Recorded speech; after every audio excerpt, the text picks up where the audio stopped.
My name is Oduola Loch Victor. I'm an advocate of the High Court of Kenya, and I'm here at Nyalgunga Primary School to, of course, celebrate and encourage one of our students who has passed so well, Gloria Adhiambo. I noted that Gloria Adhiambo had achieved a sterling performance of 389 marks. And initially she was erroneously placed at Lenana High School. We know Lenana High School is a boys' school, yet she is a girl. And after interventions, she was later on placed at Nia Girls High School.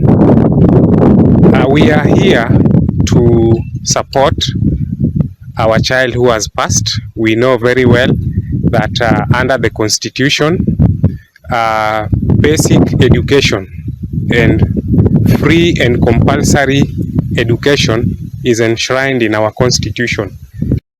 It's the duty of all of us to ensure that every child gets free and compulsory basic education. And most importantly, in our Constitution and within other laws, being the Basic Education Act and the Children's Act, every child is supposed to be given free and compulsory education. The story of Gloria Adhiambo continue to concern most of us and touch most of us for the simple reason that she has passed so well and that she is from a very humble background. We have since considered all that was required from her in order to join the school that she has been placed in.